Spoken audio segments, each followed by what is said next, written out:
All right, welcome down to the channel. Today I'm doing a 3-club, 3-hole video. So let's spin the wheel and see where we get to. All right, spinning. First up, 8-iron. All right, to be fair, that's not the worst in the world. Right, we need one high, we need one long and one short now to really complement it. But let's see how lucky we get. Come on. Oh, 3-iron. 3-iron's all right, to be fair. I haven't got a 3-iron, so I'm going to use my 2-iron. Or I could use a 4. No, I'm going to use my 2-iron. Right, third one up. Oh, I've got lucky there. 54 degree. I got very lucky there. Right, I'm going to go and play the first 3 holes here at the Bristol Golf Club. It's a par 5, short par 3. I do not have a club for the second hole at all. I'm also going to talk you through how I'm going to be playing these specific shots, whether I'm trying to smash one further than usual or take a little bit off the distance as well. So really intriguing 3 holes to come. First hole, 503 yards. So into wind. I was about to say, can I get there 2-iron? Probably not today, but I could get it. I could certainly go 2-iron and a punchy little sand wedge. So first shot of the day. Plenty of room left, so I'm just going to go up towards that left fairway bunker. Can't reach it with this club today. Oh, pured it. It's actually just drifted towards the right fairway bunker. Short of it, it's fine. It's caught the semi-rough. Decent strike. Right, I'd be lying if I said I could reach the green from here. I've got 270 yards to the front edge, so this can absolutely not make it. Now then, I do have a decision because I've got a bunker short right and a bunker short left, which possibly are in range, touch and go. But I've got a 54 degree, so I've got a good club to get out of like a long distance bunker shot. If I hit an 8-iron into this wind, it might only go about 150, which would leave me another 110, which the 54 degree won't reach from because it's into wind. So I kind of do have to hit this 2-iron, but I'm not going to hit it full. I'm going to basically try and hit it so it maybe goes about 180 to 200, so it leaves me short of the bunkers, but then I can hit a nice 54 in for my third shot. So you've got to start thinking, and this is how I want you to kind of think about this for when you play, is think of the club selections and the shot selections based on the following shot after that. I know a lot of you are probably thinking, oh yeah, what if I duff this shot? But you can't think like that. You've got to be confident, you've got to be happy, you've got to be ready for the challenge. Now the hard thing I've got about this shot as well is the ball's quite a long way below my feet. So with the wind slightly into, and if anything, slightly off the left as well, it really is encouraging that left to right ball flight. So how I'm going to play this, I often just get myself a little bit closer to the golf ball, so I feel like I'm a little bit more imposed over the ball, and I grip down a little bit. So I'm more tilted over, I'm gripping down a touch, and because I'm not hitting this at full power, full whack, I'm actually just going to feel like I get a 3/4 swing. So the trigger for me is as soon as the club hits as soon as my left shoulder hits my chin, that's my cue to come back down. I'm still going to make sure I get a full rotation. That's going to allow me to stay in my posture better throughout the swing and control my ball striking. If I try and hit this really full and I end up maybe swinging a bit too far and working my posture upwards a little bit, it's going to make it very difficult to get back down to that golf ball that's below the feet. So often when you've got this type of lie, try and club up, hunch yourself over the ball a little bit more, allow for the left to right fade or the ball below your feet, allow for the fade, and hit a 3/4 shot. Just like that. My God, I literally couldn't have played that any better. That is beautiful. Right, I've actually played that absolutely perfect. Just give myself a preferred lie. We are in winter, we are getting mud balls. I played that so good. It's funny now, this format, I just find myself driving the buggy, just looking at yardage, just thinking, please be the right yardage. 80 to the middle, 90 over the back, 95 over the back, flag short, just short of the back edge. So it's about 90 yards. So this is like a little 3/4, 54 degree. So I'm just going to swing it to what I feel like will be about rib height. With this sort of movement, I'm still making sure I've got the lower body working. Still got a little bit of depth in this lower body. My weight is pretty central. I don't like overloading into the left side, but I certainly don't like dropping myself over towards this right side either. So I just try and keep everything relatively neutral, and then I get into that nice kind of follow through position as well. It's a weird one. Visually, it doesn't look that long, but I'm going to play it. I'm going to trust the yardage. Just pushed it a touch, actually. That was actually a really bad shot. I've hit it to the middle of the green, and I've hit it a long way right of where the flag is. How can you hit a 2-iron so pure like that, and then you hit that over a wedge?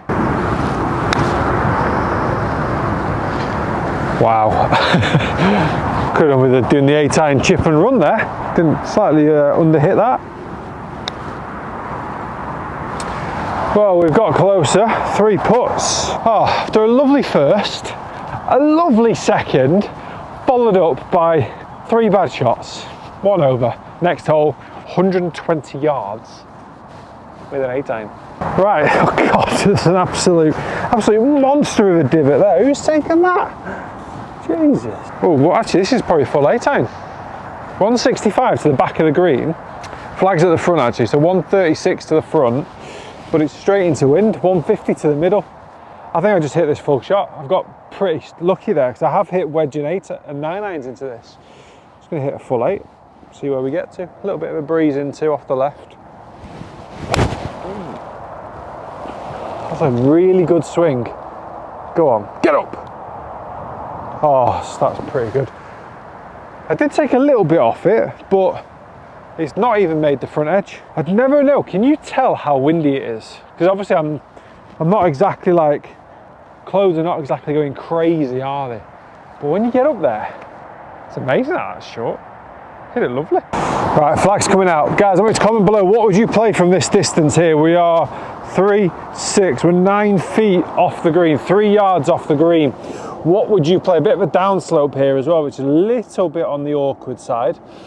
I've got the 54 degree, and you know I love this shot, and I always talk about it, but heel off the ground, use the middle to toe for the strike, okay? So the shaft of the club is almost vertical. Then you can just start to get a bit of a read on the green. 54 degrees is a nice club to use this for as well. I wouldn't use it with a lob wedge, but I think 54 and down to wedge is good. I have the arms a little bit more relaxed, and I just feel like I'm doing a bit of a putting stroke really. But one of the key things is not allowing the hands to release. So that's why it's really important that you do use your chest and your shoulders for this, because if you don't, the hands will take over. The hands, often I see it, when the hands do this, that's a compensation for you not doing something else. You very rarely see a golfer turning really nice and really nice to here, and then they do that. They generally flick because they haven't rotated the body very well, and the hands are just trying to help out. See how fast that grabs? Stop by landing nice and soft, loads of spin, and then a little bit of a rollout. But I'm going to give myself that for a 3. Simple little 3, but I'll tell you something, you can chip in those. Let's have one more little go. Just need to hit it a bit harder. Just got to get familiar with the how hard you've got to hit these shots, because it comes off the toe super soft. God, that spin is it's ridiculous. But I think sometimes when you've got that style of shot, you know you can be aggressive with it. Right, third and final hole of this video. I hope you've had some tips that have helped you out throughout this. This is a very interesting hole. It's must be about 100-foot drop, it's massive. Basically, I'm just going to hit towards the houses that you can see in the distance. Probably going to leave me in about, could be anything 160 to 190. So I'm not sure what this is going to entail for my second shot. I've got to get the fairway first though. Oh my God, just having one of those days today where I feel loose, I feel good, I'm pure in it. Oh, that was tremendous. I'll be honest with you, this has worked out a little bit better than I expected. I've got 144 to the middle of the green, slightly downwind, 130 to the front. I'm actually going to take some off this. I was kind of half thinking, obviously don't remember this hole very well, but I was expecting to be a bit further back. This hole I normally just smash a driver over the corner and try and get as close to the green as possible, so hence why I had no idea what I was really expecting to hit in, to be honest. Flag looks like it's middle to back, 160 over the back, so I need to take some off this. So what I'm going to do to take some off this, I'm going to put the ball position slightly further forward in my stance. It's going to give me a little bit more loft at impact and a slightly higher launch angle to take a little bit of the distance off it. Also might help me just cut it in there a touch, which would hold the wind. Bit of a backstop back and right, but I certainly don't want to miss this left. I also don't want to get too cute with it. I don't want to leave it short. So I'm just going to go slightly forward in the stance, almost like it's a driver, but I have got my weight shifted across there as well. And then about 3/4, I think. I think I've just done what I didn't want to do, have I? Oh, no, I haven't. It's a bloody beautiful shot. Oh, we're on. I was worried in the air that I hadn't hit it hard enough, but I actually think I've hit it perfect. That's a new shot for me. I might start using that a bit more often. Right, let's see if we can finish on a birdie after 2 very nice shots. Ooh, that broke. Oh, a bit faster than expected. That broke a lot. Right, I'd like to think we've got a par. We haven't. That was a big bloody break. However, hopefully you've enjoyed the video, because there's been quite a lot of nuggets of information there which can help you out with different types of shots. And kind of what it does, it makes you go out and just think of different things that you can do with the golf club.